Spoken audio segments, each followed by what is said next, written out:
மாண்புமிகு பள்ளி கல்வித்துறை அமைச்சர் பேசுங்க. ஐயா, மாண்புமிகு பேரவைத் தலைவர் அவர்களே பேசுங்க. மாண்புமிகு பள்ளி கல்வித்துறை அமைச்சர் பேசுங்க. உட்கார். மாண்புமிகு பேரவைத் தலைவர் அவர்களே, ஒரு செய்தி விளம்பரத்துறை அமைச்சர் என்ற முறையில் இந்த மாமன்றத்தில் மதிப்பிற்குரிய எதிர்க்கட்சி தலைவர் அவர்கள் சொன்ன சில செய்திகளுக்கு சில வரி விளக்கங்களை உங்கள் மூலமாக வழங்க விரும்புகிறேன்.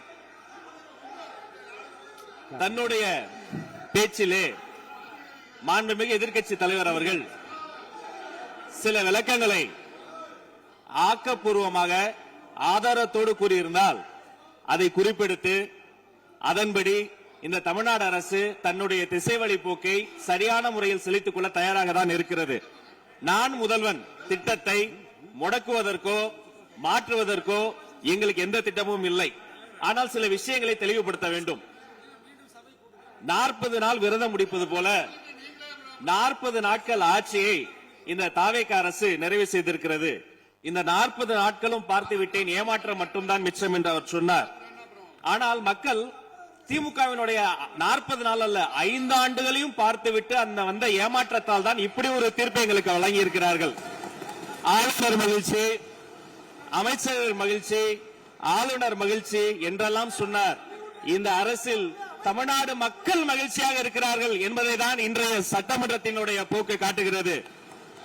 நான் முதல்வன் திட்டத்தை பொறுத்தவரை தமிழ்நாடு முழுக்க இருக்கக்கூடியவர்களை நான் முதல்வன் என சொல்ல வைத்துவிட்டு ஒரே ஒரு குடும்பத்தில் மட்டும் முதல்வர்கள் வந்து கொண்டிருக்கின்ற போக்கை மாற்றுவதற்காக தான் இப்படி ஒரு சட்டமன்றம் அமைந்திருக்கிறது.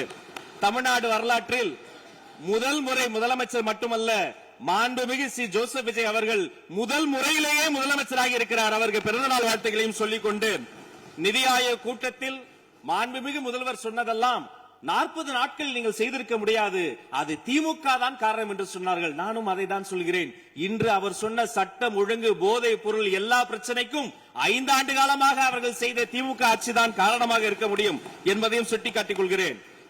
பள்ளி மாணவர்கள், ஒரு கல்வித்துறை அமைச்சர் நான், பள்ளி மாணவர்களினுடைய புத்தக பையிலே அன்றைய முதல்வர் ஸ்டாலின் படத்தை நாங்கள் போடவே இல்லையே என்று பெருமையாக சொன்னார்.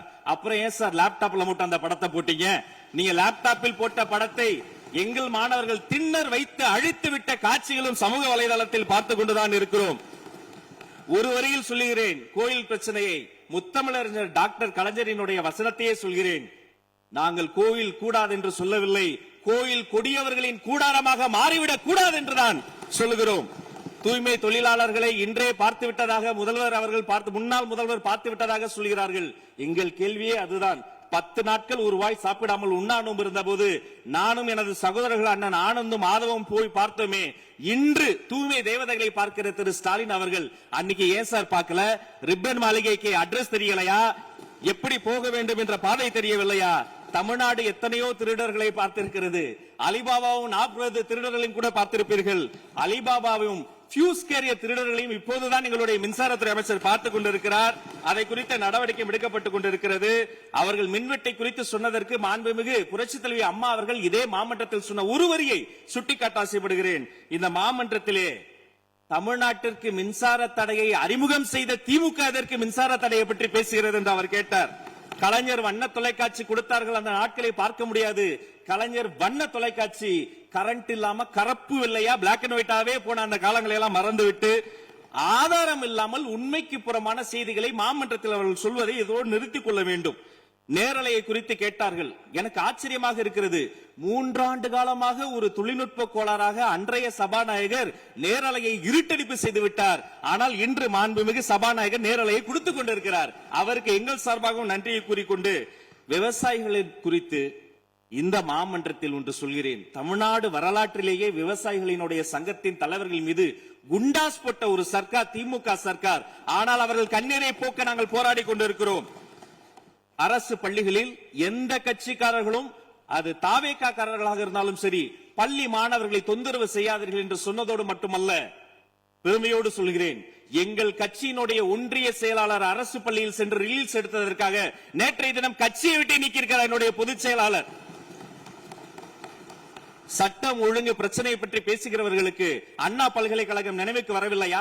அண்ணா நகரில் பெத்த பிள்ளைக்கு கொடுமை நடந்ததற்கு கம்ப்ளைண்ட் கொடுக்க வந்த அப்பா அம்மா மீதை அடித்து துன்புறுத்தியது நினைவுக்கு வரவில்லையா? யார் அந்த மேலிடம் என்று கேட்பவர்களுக்கு யார் அந்த சார் என்பது நினைவுக்கு வரவில்லையா என்பதை உங்கள் மூலமாக நான் கேட்டுக்கொள்கிறேன். இடையில் ஆங்கிலத்தில் ஒரு விஷயம் சொன்னார், to remain silent. I want to quote Walter. I may not agree with what you are saying, but I am ready to give my life to defend your right to say it. எதிர்க்கட்சிகளினுடைய கருத்துகளையும் அரவணைக்கக்கூடிய மாமனிதர் இந்த மன்றத்தில் முதல்வராக உட்கார்ந்து கொண்டிருக்கிறார். ஆக்கப்பூர்வமான விமர்சனங்களை சொல்வீர்கள் என்று பார்த்தால் திரும்ப அரசியல் விமர்சனங்களை மட்டுமே சொல்லிக் கொண்டிருக்கிறீர்கள். இந்த சோஃபா கதையை என்னைக்கு விட போகிறார்கள்? எங்கள் தலைவர் சினிமாவை விட்டாலும் அவர்கள் அட்லி என்கிறார்கள், புஷ்பா என்கிறார்கள், ஜுராசிக் பார்க் என்பார்கள் போல் இருக்கிறது. நான் ஒன்று சொல்லிக் கொள்கிறேன், அந்த சோஃபா அவர்கள் வாங்கியது, அவர்களினுடைய வசதி கருத்து வாங்கியது. மதிப்பிற்குரிய அண்ணன்களை நீங்கள் சிறுமைப்படுத்தக் கூடாது. ஆனால் ஒன்று உறுதி, எந்த காரணம் கொண்டும் பார்க்க வருகிற கூட்டணி தலைவர்களுக்கு மட்டும் பிளாஸ்டிக் சேர் போட்டதை போல சிறுமைப்படுத்தக்கூடிய கட்சி தமிழக வெற்றி கழகம் இல்லை என்பதையும் நேரத்தில் நான் தெரிவித்துக் கொள்கிறேன். பிளே ஸ்டோர் மற்றும் ஆப் ஸ்டோரில் இருந்து பாலிமர் செயலியை QR கோடு மூலம் பதிவிறக்கம் செய்யுங்கள். செய்திகளை உடனுக்குடன் பெறுங்கள்.